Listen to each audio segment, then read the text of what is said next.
Entonces este vocablo, que es pardés, que es el significado que se le da a este nivel de lectura, a nivel de interpretación, estos 4 niveles, es jardín, ¿sí? Jardín, huerto, prado, ¿sí? Alude al prado de la sabiduría, dado que las consonantes de dichas palabras lo forman, pardés, corresponden a las 4 perspectivas a través de las cuales podemos comenzar a comprender el texto, ¿sí?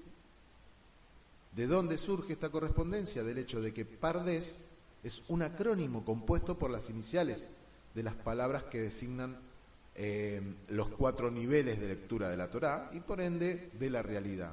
Entonces el cabalista utiliza para su estudio de la Torá el sistema que se llama pardés. La palabra peshat el significado es literal, ¿sí? Es literalidad, peshat. Remés es lo que insinúa. El segundo, digamos, nivel es el remés, es la insinuación, lo que habíamos hablado, lo que es lo alegórico.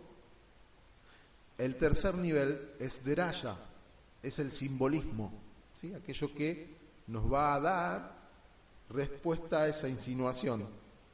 Y el cuarto nivel es el sod.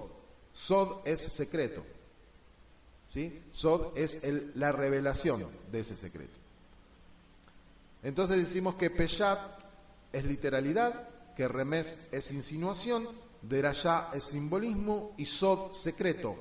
Esos son los 4 niveles que comprenden la interpretación, ¿sí? La primera inicial se refiere, digamos, al contenido histórico del texto. El peshat, digamos, es la caracterización de lo simple, es el relato literal, lo que habíamos hablado, ¿no? Y exactamente lo que leemos o escuchamos sin segundas intenciones constituye la raíz de todas las formas de percepción. Es la materia prima, es lo literal. Pero al mismo tiempo, quien solo ve el peshat es un tipesh. Esta frase contiene un juego de palabras, ¿sí? Peshat habíamos dicho que era literalidad. Y tipesh contiene en hecho las mismas letras, es decir, el que solo ve lo literal de las cosas es un tonto. Tipesh significa tonto y peshat significa literalidad.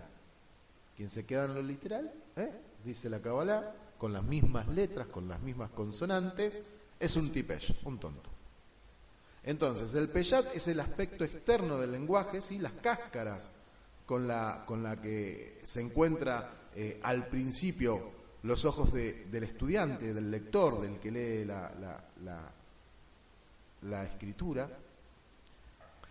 Entonces, lo que hace la Cábala nos explica que del mismo modo en que una persona se viste para presentarse ante el público, la verdad se reviste con diferentes ropajes, letras, y a fin de que los hombres puedan acercarse a ella gradualmente, haciéndola parte de su vida.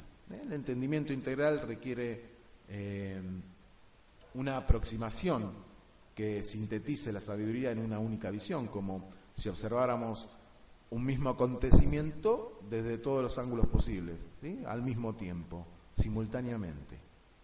Entonces, cada una de las perspectivas del pardés es imprescindible para que nuestra comprensión de la sabiduría sea plena y dinámica, ¿sí? Al ser el sod la causa final, las incluye a todas, ¿sí? El sod, el secreto. Entonces, el mundo y la realidad no son solo lo que aparentan ser a simple vista. Hay mundos y dimensiones paralelas, unos en otros, como las capas de una cebolla. Y de esa manera nuestra lectura de la realidad depende del nivel de apertura de conciencia que tengamos.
Entonces, si bien algunos personajes, ¿no?, en este caso si nos referimos al nivel interpretativo de la Kabbalah se basa en la Torá, existieron históricamente los personajes, la Kabbalah los entiende como energías arquetípicas, ¿sí? La lectura que hace la Kabbalah es siempre simbólica, nunca se queda solo en el simple relato histórico y moral o lo que fuese, ¿sí? El cabalista en última instancia no se cuestiona si esos personajes existieron o no, sino que le interesa el mensaje que rescata en dichos relatos, ¿sí? Hay metáforas,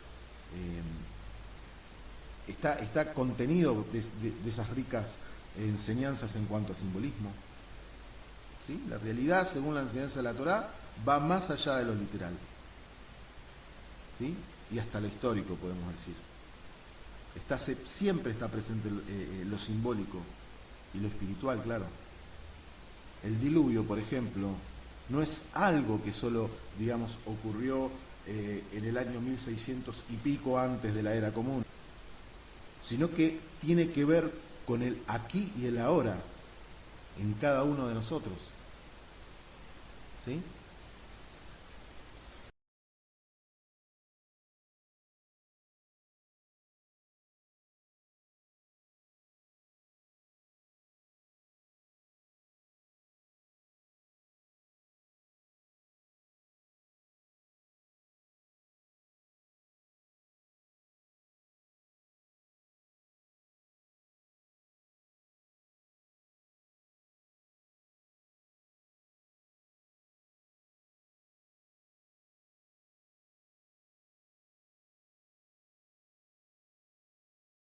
Lo central de Pesach es que relatamos a nuestros niños la salida de Egipto, de Mitzrayim, y hacemos un seder, o sea, hay un relato dentro de un orden. Seder significa orden, como Sidur, el libro de las oraciones, o sea que hay un orden que tenemos que respetar para salir de Egipto. ¿Pero qué es Egipto? En hebreo Egipto se dice Mitzrayim, que proviene de Meitzarim, limitaciones. O sea que hay un orden para poder superar nuestras limitaciones y ser libres. Ahora, en este relato hay personajes. Hay un faraón, Paró. Hay un líder espiritual, Moisés, Moshe, con su hermano, Aarón y Miriam. Y está el pueblo que está esclavo. ¿Qué aprendemos de todo esto? Aprendemos que en nuestro interior, a veces para poder salir de las limitaciones, tenemos que activar positivamente y dialogar en forma completa y positiva con nuestros potenciales interiores, simbolizados por el faraón, que es a veces el egoísmo que hay dentro de nosotros, que no nos deja liberarnos. Como Israel estaba siendo preso por el faraón, también el faraón interior, nuestro egoísmo, deja preso a nuestros deseos. Pero viene ¿quién? Viene Moshe, Moisés, que puede percibir los principios espirituales, que es nuestra alma, nuestra neyamá, que puede captar cómo podemos liberarnos. Pero para eso Moshe debe conectarse con su esencia, con el Creador infinito. Por eso vemos que hay un diálogo de Moshe, nuestra alma, con nuestro Creador. Pero a veces Moshe no puede hablar directamente con el pueblo. ¿Y quién habla? Su hermano Aarón. ¿Por qué? Porque dice que Moshe era de palabra difícil, kavet lashon, que se traduce a veces popularmente como tartamudo, pero no es que era tartamudo, hablaba en un lenguaje muy profundo, porque a veces el alma y la mente, cuando no estamos preparados, nos manda mensajes y aún no estamos preparados para entenderlos. Entonces, ¿quién viene? Aarón, su hermano, que simboliza nuestra emoción. Entonces, Moshe se conecta con su esencia, con el Creador infinito, y se lo transmite a Aarón, que es la emoción, y Aarón se lo transmite al deseo, al pueblo. Y ese diálogo interior, cuando lo activamos, entonces ahí comienza la verdadera salida de Egipto, que es la salida de nuestras limitaciones, de nuestro egoísmo, para alcanzar la libertad que está en el altruismo. Podemos ver estos 4 mundos, ¿sí?, o niveles de lectura. Somos seres que percibimos, seres perceptibles. Pero si solamente vemos la literalidad de las cosas, entonces es como si viviésemos en un mundo sin sentido, amorfo y vacío.